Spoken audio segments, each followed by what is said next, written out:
Assalamualaikum warahmatullahi wabarakatuh. Saya Adilia Rizka dengan kode NIM 200519093. Nah, dalam video kali ini saya akan memenuhi tugas dari ujian tengah semester dengan mata kuliah Sejarah Indonesia Masa Islam yang diampuh oleh Bapak Nurdiansyah MPD, di mana saya akan menjawab dari 7 soal. Soal yang pertama yaitu terangkanlah secara singkat dan jelas tentang peradaban Islam yang juga menampilkan ciri-ciri dan karakter yang khas, relatif berbeda dengan peradaban Islam di berbagai wilayah peradaban Islam lainnya kecuali di Nusantara.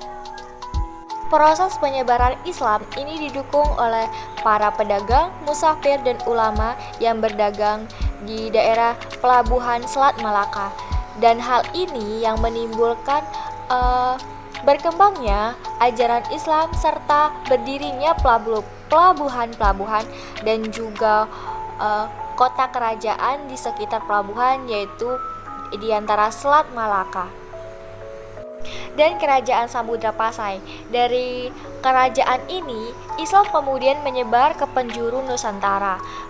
Adapun ciri atau karakteristik yang mempermudah proses penyebaran Islam di Indonesia, yang pertama, ajaran Islam itu mudah diterima. Terus hanya dengan mengucap 2 kalimat syahadat. Yang kedua, Islam tidak mengenal kasta seperti pada kerajaan Hindu dan Buddha. Islam juga penyebarannya mudah, seperti misalnya di Jawa, dia akan mengikuti tradisi yang ada di Jawa.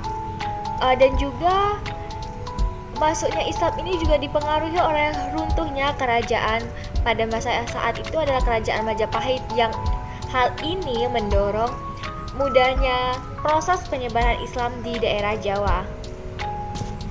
Soal yang kedua yaitu sebutkan dan jelaskan bagaimana hasil proses akulturasi antara kebudayaan pra-Islam dengan ketika Islam masuk ke Nusantara dalam bentuk fisik dan non-fisik. Saya akan mencoba menjawabnya. Baik, hasil proses akulturasi dalam bentuk fisiknya kita ambil contoh seperti wayang. Wayang sangat terkenal sekali pada masa Hindu-Buddha, di mana ceritanya dalam perwayangan itu adalah Ramayana, Siwa, Brahmana, dan sebagainya. Nah, setelah Islam masuk di Indonesia dan menyebar khusus di Pulau Jawa,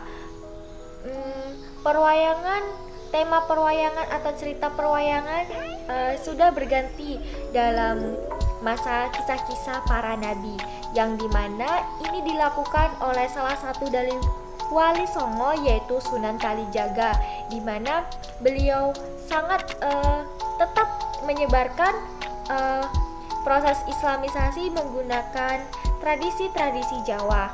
Tapi hanya saja ceritanya ini yang diganti menjadi cerita keislaman seperti kehidupan para nabi dan lain sebagainya. Dan judul perwayangan yang paling identik dilakukan oleh Sunan Kalijogo masa itu yaitu Jamus Kali Mosodo. Selanjutnya, bentuk akulturasi dalam bentuk non-fisiknya itu seperti seni bangunan dan seni ukir, di mana seni ukir pada masa Hindu-Buddha dilakukan misalnya menggambar salah satu hewan ternak, hewan yang disembah ataupun manusia.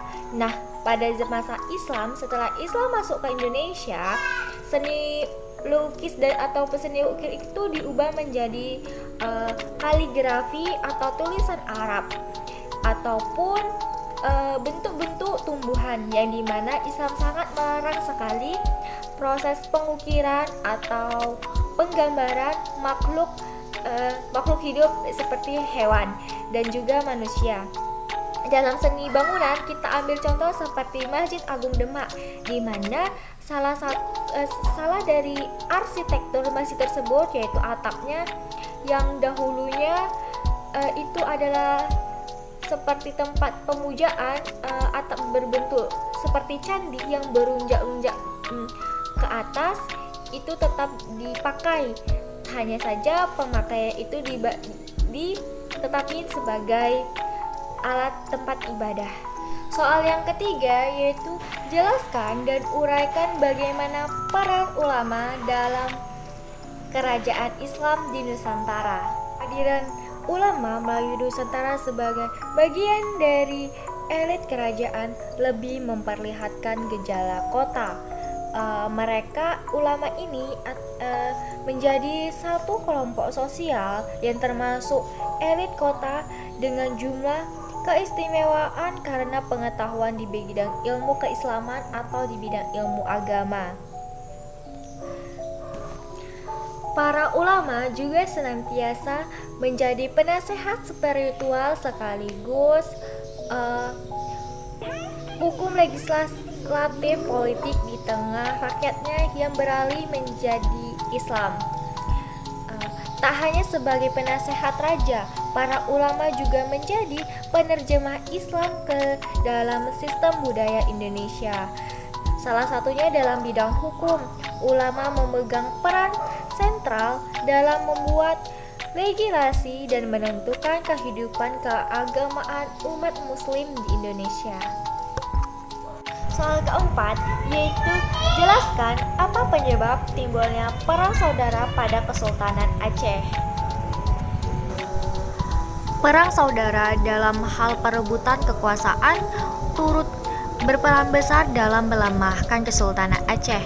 Pada masa Sultan Alauddin Janur Alamsyah, seorang keturunan sultan yang terbuang, Sayyid Hussein, mengklaim mahkota kesultanan dengan mengangkat anaknya menjadi sultan, Saif al-Alam. Nah, perang saudara kembali pecah, namun berkat bantuan Raffles dan Kohlahuan, seorang pedagang dari Penang, kedudukan Januar yang mampu berbahasa Prancis, Inggris serta Spanyol dikembalikan. Tak habis sampai di situ, perang saudara kembali terjadi dalam perebutan kekuasaan antara Tuanku Sulaiman dengan Tuanku Ibrahim yang kelak bergelar Sultan Masyhur Shah. Penyebab lainnya adalah adanya perebutan kekuasaan, terutama antara golongan Tuku atau bangsawan dan golongan Tengku atau ulama. Golongan Tuku sendiri juga mengalami pertikaian karena adanya perbedaan aliran dalam Islam. Masuknya sistem kolonialisme dan imperialisme telah merugikan tanah air. Banyak rakyat yang tertindas dan menderita karena penjajahan tersebut. Tak hanya itu, kekejaman kolonialisme juga menimbulkan banyak korban jiwa di Indonesia. Mengetahui tersebut, sejumlah tokoh nasional tak tinggal diam. Mereka berusaha membuat perlawanan terhadap kolonialisme dan imperialisme di bawah penjajah.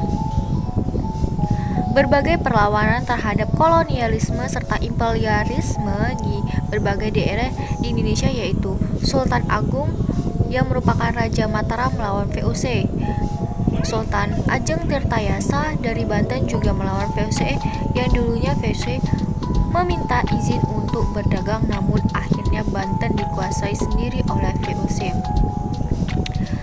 Seperti yang kita ketahui, perlawanan bangsa Indonesia terhadap kolonialisme dan imperialisme tak jauh dari perlawanan mereka terhadap VOC.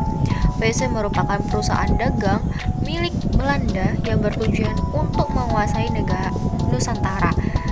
Dan soal yang terakhir yaitu masa pergerakan nasional merupakan periode penting dalam perjuangan kemerdekaan Indonesia. Kenapa demikian? Karena pada masa itu tokoh-tokoh nasional Indonesia mulai meluarkan gagasan mereka tentang pengetahuan selama mereka belajar di luar negeri ataupun di Indonesia sendiri. Mereka tidak lagi memberikan perlawanan kepada Belanda terhadap persenjataan ataupun tentang kemampuan dalam perang, tetapi mereka memiliki strategi dalam suatu organisasi untuk cara melucuti perkara-perkara yang diberikan dari Belanda. Baik, cukup sekian video dari saya guna memenuhi tugas dari Sejarah Indonesia Masa Islam yang diampu oleh Bapak Nurdiansyah MPD. Kurang dan lebihnya saya mohon maaf, saya akhiri. Wassalamualaikum warahmatullahi wabarakatuh. Terima kasih.